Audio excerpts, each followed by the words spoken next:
Today, we are going to talk about emotions. We have all tried to deceive someone before or tried to suppress our emotions by controlling our facial expressions. Let's take a first example. Your friend comments on your bad haircut, and you express a face of contempt. But when your boss comments on your bad haircut, you attempt to suppress this face of contempt. So, are we good at hiding our emotions? How do we as humans suppress these emotions? An American psychologist called Paul Ekman, along with Friesen, Haggard, and Isaac, studied emotion and facial expressions.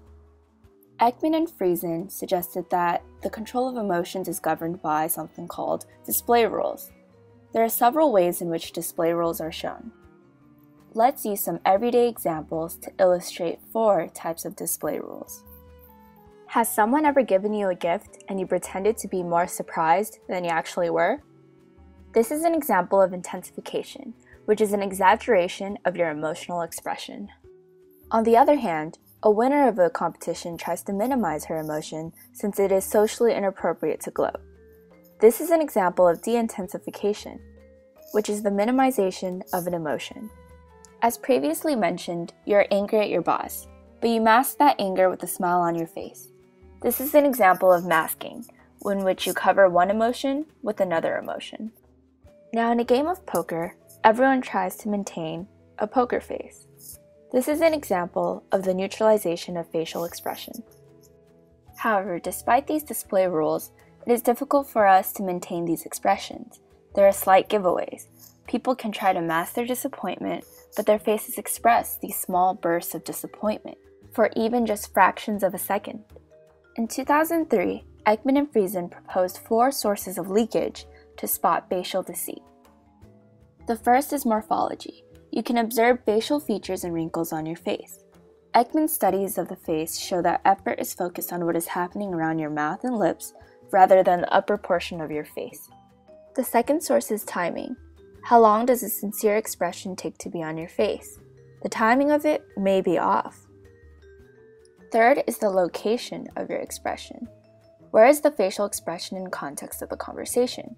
Are your facial expressions timed naturally with your body movement? For example, if you say "I'm fed up with you," and 1.5 seconds later you look angry, the expression seems false. The last is micro-expressions. Micro-expressions last less than a second and are an interruption. For example, you might be afraid and you may attempt to neutralize your emotions, but there was a fraction of a second where you showed fear. Micro-expressions have been studied starting all the way from Darwin in 1872. Multiple studies since then have tried to confirm this theory of micro-expressions. In 1966, Haggard and Isaacs looked at patients in psychotherapy sessions who were filmed. It was noted that the expression on the patient's face would change dramatically within 3 to 5 frames in the film. In 1976, Ekman saw suicidal patients who were trying to hide their depression. However, they examined these films in slow motion and saw that the patients were trying to hide their emotions through micro-expressions. A research study in 2008 further examined micro-expressions. Participants were told to exude convincing happiness when different types of photos were shown on a laptop. After, films were analyzed and it was shown that there was inconsistent emotional leakage in 100% of the patients. This brings us back to the question, are we good at hiding our emotions? With this knowledge, we now know that it is difficult to truly hide all of our emotions. Our emotions leak in our facial expressions. So now you too can go out and observe and read people's emotions. Thank you for watching.